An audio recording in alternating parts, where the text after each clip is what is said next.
Hello everyone, I'm Tamara and welcome to my YouTube channel. Today we're going to talk about the Dunning-Kruger effect versus the imposter syndrome. Which one of those do you have?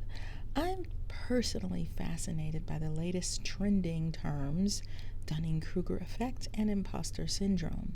What's most interesting is the people who experience these phenomena should be responding and feeling the opposite way that they do. The people who are great at what they do lack in competence and doubt their abilities. And people who have very little expertise in an area and are greatly lacking in skills boast about how amazing and talented they are. These folks are experiencing the Dunning-Kruger effect, whereas the people who have true knowledge have imposter syndrome.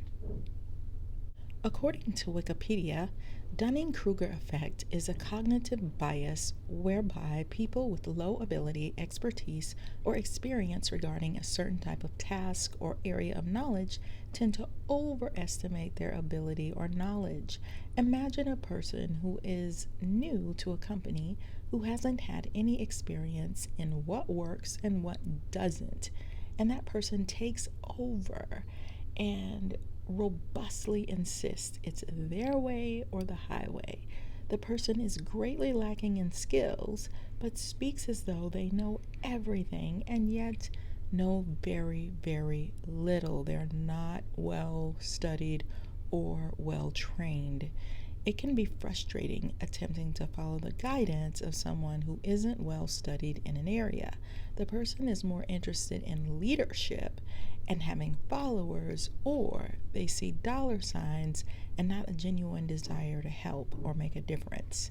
Imagine if you have the faulty belief that you are great at something, but you're really not.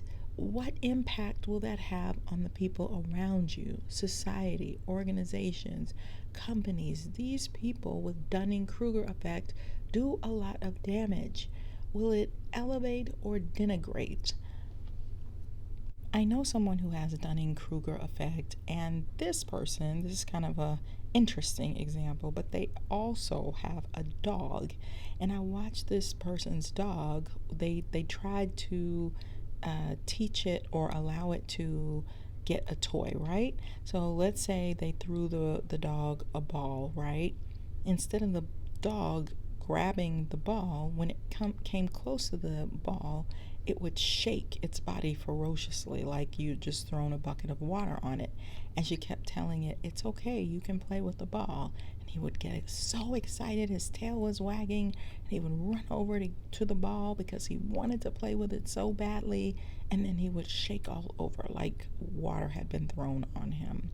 So even this person's dog was not responding in the same way that a normal dog would respond, because she was training it in a way that it was having adverse effects. Like it had dog instincts, but she was forcing it to not have dog instincts. And I think she was overly punishing to the dog because the dog was super playful and she wanted it to be the opposite of that. But you have to realize what you have is an animal. It is not a thing. It's an animal, and they respond in different ways. So I just thought, wow, so even the person's dog is not responding the way that it should. So the Dunning-Kruger effect occurs when a person's lack of knowledge and skills in a certain area cause them to overestimate their own competence. The opposite of this is when someone has what's called imposter syndrome. It is the persistent inability to believe that one's success is deserved or has been legitimately achieved as a result of one's own efforts or skills.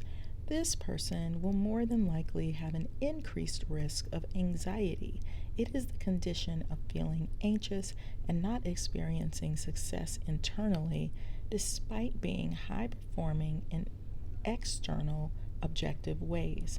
It can result in people feeling like a fraud or a phony or doubting their abilities. People who fall under this category are overachievers and well studied. They really do know their stuff and can share a wealth of knowledge. The doubt that they experience actually pushes them to become more skilled. I have experienced this many times in my own life where I'm receiving a lot of positive feedback but still doubting. I always say a little bit of fear propels me forward because I do not want to appear like a fool. People with Dunning-Kruger can stand to function under a little more fear and a little less confidence because their knowledge is not at the level that it should be.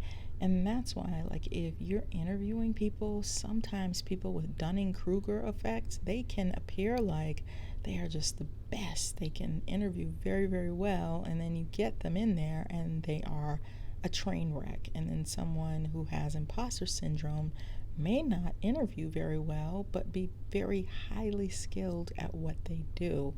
I think I wouldn't be surprised if someone with Dunning-Kruger effect thought they had imposter syndrome, which, because they're already in such denial. I think people with imposter syndrome are, I mean, it could be the other way around as well, but I think more than likely they are more self-aware, which is what can make them feel like they have imposter syndrome instead of just, falling into their own beliefs, trusting in their ability, enjoying their skills and their talents and the opportunity to share what they know with others. So people with imposter syndrome need to take some of the pressure off and, understand there's no such thing as perfect.